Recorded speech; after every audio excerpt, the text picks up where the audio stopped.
Bonjour les scorpions, bienvenue dans votre taroscope du mois de février. Regardez de suite. Alors, aujourd'hui, je sais pas pourquoi, mais j'ai décidé que si j'avais une carte de tarot à l'envers, je la laissais à l'envers. Donc voilà, je change de convention exceptionnellement. Bon, celle-là, c'est comme ça. Alors, qu'est-ce que vous réserve ce mois de février? Un chariot au domaine sentimental, ouh, c'est très... sentimental, pardon. Professionnel, il y a un gros truc au niveau pro. D'accord. Ok. Alors, on nous parle là de beaucoup de vérité, beaucoup de sagesse sont à l'œuvre. Alors, regardons la première carte, celle qui correspond à l'énergie globale dans laquelle vous allez baigner pendant ce mois de février. On a la 9 de coupe qui est apparue retournée et j'ai vraiment préféré la garder comme ça, retournée. Alors, ici, ça va vouloir dire que vous êtes en quête de plaisir et de facilité dans votre vie, mais que ça ne va pas aussi rapidement ou aussi facilement que ce que vous souhaitez. Voilà. Donc, alors, encore une fois, hein, c'est un ressenti que vous avez, c'est pas forcément la réalité. Peut-être que tout va très bien pour vous, mais que vous voulez encore plus ou encore plus rapidement. Donc là, on est dans un sentiment intérieur d'insatisfaction. Peut-être que vous le ressentez déjà en ce moment, fin janvier, une insatisfaction par rapport à ce que vous avez, ou vous sentez que ça pourrait être quand même un peu mieux, s'améliorer, etc. Au niveau de vos préoccupations, on a le labeur et la sagesse. Donc le 7 de denier qui représente le labeur, le travail. Et j'emploie ce mot à propos, parce qu'apparemment, ça va pas assez vite parce que, voilà, peut-être vous avez commencé quelque chose, ou peut-être que vous n'êtes pas très patient, en fait. Je vous sens pas très patient, je vous sens pas forcément prêt à concéder sur certaines choses pour obtenir ce que vous voulez. Je vous sens pas forcément prêt à mettre la main à la pâte complètement. Et c'est ça que vous êtes en train d'apprendre. C'est que pour obtenir la jolie maison dont vous rêvez, le job dont vous rêvez, etc., ça va pas se faire tout seul. Il n'y a pas toujours des efforts à fournir. On n'est pas en termes d'efforts dans le sens de l'obligation. Mais par contre, vous avez forcément, oui, des implications envers vous-même. Ça veut dire qu'il y a une autorité sur vous-même qui doit être établie. Par exemple, si vous voulez avoir un travail et que tout ce que vous trouvez, faut vous lever très tôt, mais vous n'êtes pas d'accord pour vous lever très tôt, et du coup, ce travail de rêve, il vous passe sous le nez parce que vous n'êtes pas prêt à consentir à cela, alors ça ne sert à rien de vous acharner, ça ne sert à rien de vous plaindre finalement, parce que vous allez vous retrouver vraiment de plus en plus dans l'insatisfaction si vous ne vous disciplinez pas pour obtenir ce que vous voulez. Ok ? Vous pourriez même avoir la sensation parfois de ne pas avoir suffisamment de chance, ou vous dire pour d'autres ça semble plus facile ou c'est plus facile. Non, pas systématiquement. En tout cas là, avec la carte de la sagesse derrière, c'est vraiment l'invitation, et vous devez le sentir en vous, de vous dire ok, mais si je veux ça, il faut quand même que je m'en donne les moyens. Si je veux ce travail-là et qu'il n'y a que ça que je veux, faut que je me rende à l'évidence. Voilà. Ou alors vous créez quelque chose d'autre, vous créez votre propre manière de travailler, c'est possible, hein, si vous ne voulez pas vous adapter à quelque chose d'existant. Mais là, ça vient un peu mettre en évidence ce sur quoi actuellement vous vous plaignez, ce que vous avez à blâmer. Et en fait, on sait très bien que le blâme et la plainte n'apportent rien, parce qu'on se plaint jamais aux bonnes personnes, et du coup, ça fait pas avancer la machine. Mais là, voilà, vous êtes en train de vous rendre compte de ça. Donc, on va vérifier si c'est au niveau professionnel ou autre. Apparemment, c'est au niveau professionnel que vous êtes concerné. Alors, sentimentalement, on a un 5 d'épée et la tendresse infinie. Alors, je pense que la tendresse au niveau sentimental que vous pourriez ressentir, eh bien, elle va vraiment pouvoir vous soutenir dans ce processus justement de fournir les efforts, de vous donner les moyens. Je vais plutôt dire ça comme ça, parce que j'aime pas, moi personnellement, j'aime pas fournir un effort. Par contre, je sais à quoi je m'engage si je veux telle chose. Mais je le vis pas comme un effort, je le vis parce que je sais qu'au bout, ça me fait plaisir, donc je le fais par plaisir. Voilà. J'ai l'impression que votre sphère sentimentale, relationnelle, proche, intime, vous soutient dans ce processus. Peut-être que vous recevez des encouragements. On vous dit « Ah, c'est bien, continue, persévère, tu vas y arriver ». Je sens vraiment du soutien et ça doit vous faire du bien. Donc voilà, on est dans une bonne dynamique. Ensuite, on a la famille et le chariot qui viennent au domaine professionnel. Donc, c'est là où vous avez votre, j'allais dire presque la seule arcane majeure, mais c'est pas vrai parce qu'il y en a une autre dans les cartes des solutions. En tout cas, ça nous indique que le domaine le plus important pour vous, pour le mois de février, le plus visible plutôt, pas le plus important, mais le plus visible, ce serait le domaine professionnel. Donc, là, on nous parle de légitimité familiale.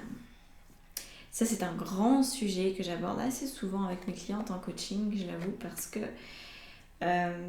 parfois, bien souvent, on ne réalise pas la vie qu'on aurait aimé avoir parce qu'il y a un interdit. On s'est dit non, un interdit inconscient, je dois respecter ce que ma famille a mis en place avant moi. Donc si je viens d'une famille où personne n'a été à son compte, moi je ne vais pas passer à mon compte parce qu'ils vont jamais me comprendre, ils vont me rejeter.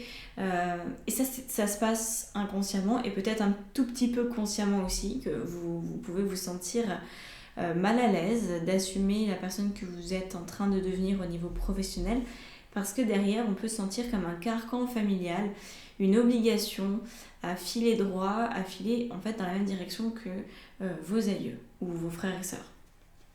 Et apparemment vous souhaitez non pas vous distinguer, mais prendre la route qui est la vôtre, tout simplement.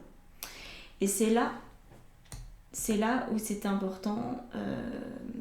La carte de la sagesse, c'est la carte du travail, de continuer à fournir les efforts pour obtenir ce que vous voulez.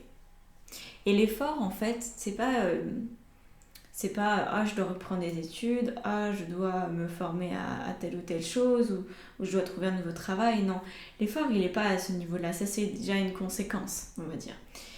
L'effort, il est dans l'autodiscipline. Voilà, vous avez à vous discipliner, vous, pour vous permettre de croire en vous, de croire en vos possibilités, que oui, vous pouvez réussir votre vie d'une manière complètement autodidacte, vous pouvez suivre le chemin qui est le vôtre. Si vous décidez de devenir écrivain, si vous voulez faire de l'art et que votre famille, elle n'est pas du tout là-dedans, et qu'au contraire, on va peut-être chercher à vous dissuader, on pourrait chercher à vous dissuader, donc persévérez quand même et vous aurez le soutien au niveau intime, sentimental peut-être si vous êtes en couple, en tout cas peut-être certainement pas de toute la famille. Le soutien ne viendra pas de tout le monde, mais il viendra de suffisamment, peut-être une ou deux personnes, ce sera suffisant finalement pour vous, parce que c'est les personnes qui comptent le plus pour vous. Voilà. Au niveau spirituel, on a exprimé votre vérité avec le 5 de bâton. Voilà. Donc votre vie spirituelle vous pousse à vous positionner, à sortir du conflit que vous ressentez, qui s'exprime ici au niveau de vos pensées. Là, c'est aussi dans la matière, dans les actions, c'est comme si vous aviez du mal à savoir comment vous y prendre, parce que jusqu'à présent, peut-être que vous étiez régi par une allégeance à la famille, et que vous n'arriviez pas à vous en départir pour une raison ou une autre. Et là, il s'agit de vous, votre vie et vos possibles regrets dans quelques années. Parce que c'est vraiment ça, exprimer votre vérité et se positionner, c'est pour éviter les regrets, c'est pour éviter les désaccords avec vous-même. Voilà. Vous pourriez un jour vous rendre compte que vous n'avez pas choisi la bonne voie juste par peur de décevoir une partie de votre famille ou d'être confronté au regard de l'autre. Et ça, ce n'est plus possible. Voilà, c'est le moment pour vous, au mois de février, et peut-être ça couve déjà depuis un petit paquet de temps. C'est le moment pour vous de prendre votre pouvoir, d'assumer qui vous êtes, d'exprimer ce qui est important pour vous, qu'est-ce qui est vrai, et ça va pouvoir se défaire tranquillement. Au niveau des solutions, justement, on en a un peu parlé déjà, mais on a ici le valet de denier et l'empereur. Alors, le valet de denier, il a ce côté, encore une fois, avec cette histoire de persévérance, mais il a un côté organisé. Et l'empereur aussi. Donc, les solutions qui vous sont proposées pour ce mois-ci, pour vous aider à passer cette étape, à couper toute forme d'allégeance avec votre famille et enfin à retrouver votre liberté, eh bien, c'est de vous cadrer, de vous discipliner. Peut-être pas de tout planifier, mais il y a une structure derrière qui vous est demandée. Donc, par exemple, et quand je dis structure, je vais vraiment revenir là-dessus parce que là, il y a tout un tas de croyances ultra limitantes avec les structures. C'est-à-dire que d'un côté, on peut se dire structure, forcément, c'est un carré, c'est solide, ça bouge plus, etc. Si je me lève un matin à 7h, le lendemain, je me lève à 7h, etc. Là, justement, non, parce que certainement que vous venez d'un milieu comme ça, où il y avait des règles, pas forcément strictes, mais des règles établies. Bon voilà, faut pas se lever après 9h, parce qu'après tu comprends, on fait plus rien de sa journée. Ou alors, le soir, faut manger plutôt une soupe ou plutôt léger, puis le matin, par contre, il faut bien manger, etc. Peut-être que vous avez été élevé avec toutes ces consignes de vie, et qu'elles font encore partie de votre vie parfois, vous ne vous en rendez pas forcément compte, parce que vous le faites de manière automatique. Donc posez-vous la question par rapport aux règles de vie que vous avez en ce moment, depuis votre lever jusqu'au coucher, même la posture que vous prenez pour dormir, même si par exemple vous avez été élevé avec toujours des couvertures, du coup vous avez des couvertures, puis qu'en fait ce que vous aimez par-dessus tout c'est les couettes, mais il y a encore la phrase peut-être de votre mère qui résonne dans votre tête en mode « Ah non, les couettes, c'est pas résistant, c'est pas ci, c'est pas ça. » Et donc finalement, vous n'avez quand même pas de couette alors que c'est ce que vous aimeriez. Vous voyez, ça peut être aussi dans ce genre de détails-là. Et donc, ce qui est important, c'est de trouver votre structure à vous, c'est-à-dire votre fonctionnement à vous. Est-ce qu'un jour, vous aimez vous lever à 7h, puis le lendemain, vous êtes plutôt du genre à faire la grasse mat, puis le surlendemain, vous dites « Je vais faire une sieste à 14h. » Et puis, voilà, en fait, chaque jour peut changer, mais ça fait quand même une structure de vie. Parce qu'en fait, la seule structure là qu'on vous demande de mettre en place, c'est par rapport à votre vérité. Donc, la vérité, elle est toujours vraie à un moment donné, à un instant T. C'est-à-dire que ce qui est vrai pour moi et pour vous, en cet instant où vous regardez cette vidéo, dans quelques secondes, elle peut avoir changé. Parce qu'on peut changer de point de vue à n'importe quel moment. Il peut se passer aussi des circonstances extérieures qui nous font réfléchir différemment de ce qu'on avait en tête juste avant. Donc, une structure de vie, c'est pas quelque chose qu'on est censé reproduire. Et je voudrais vous donner une anecdote que j'ai trouvée très drôle, que j'ai lue dans un bouquin. C'était une histoire aux États-Unis. Ils font cuire des jambons. Moi, c'est pas quelque chose que je connais. Je n'ai jamais fait cuire un jambon personnellement en France, c'est pas très très courant. Donc voilà, je crois que c'était pour Thanksgiving. Et un mari est avec sa femme et il la voit prendre un gros jambon bien large et elle coupe d'un côté, elle coupe de l'autre et elle met du coup le petit morceau de jambon dans une grande marmite pour le cuire. Et là il lui dit mais pourquoi tu coupes les 2 morceaux du jambon, c'est du gâchis, pourquoi tu fais ça? Elle dit ma mère faisait ça. Alors par curiosité elle appelle quand même sa mère, elle dit maman pourquoi tu coupais le jambon comme ça? Et sa mère qui lui dit je sais pas, ma mère faisait ça. Et donc elles ont eu du bol parce que la grand-mère était encore en vie, donc la mère appelle sa propre mère Et la grand-mère qui dit ah oui, oui, je coupais le jambon des deux côtés parce que ma casserole était toute petite.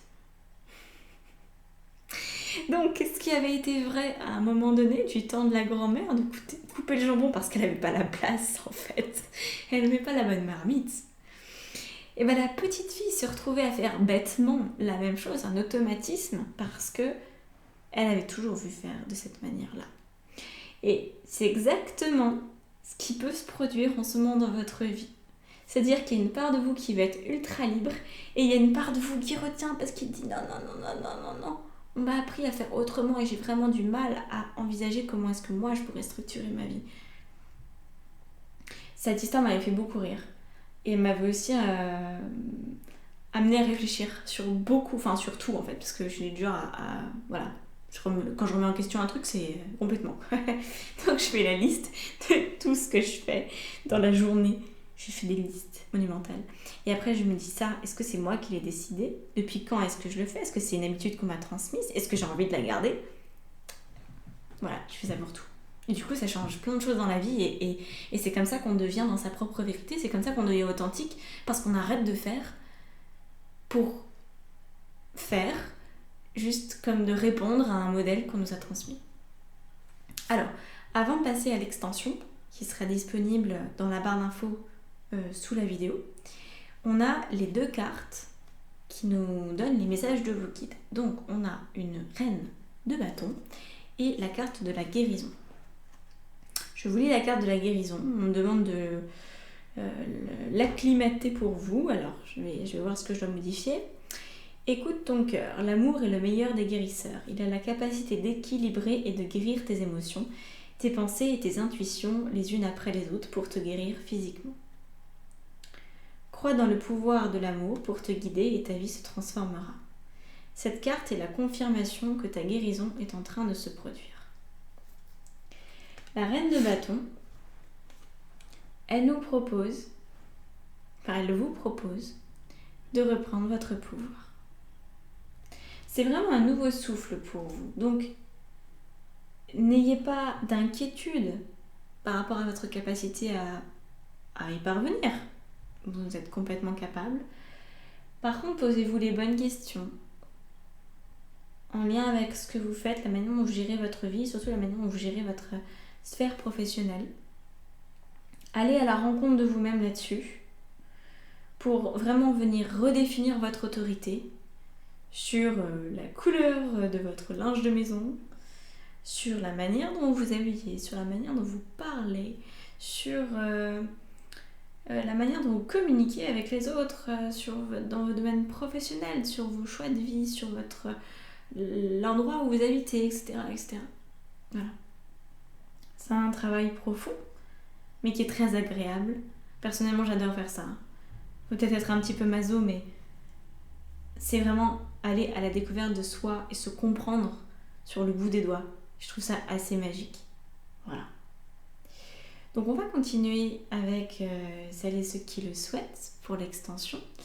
L'extension, je le rappelle, permet aussi d'accéder à 2 soins mensuels qui sont sur une plateforme. En fait, tout est en ligne.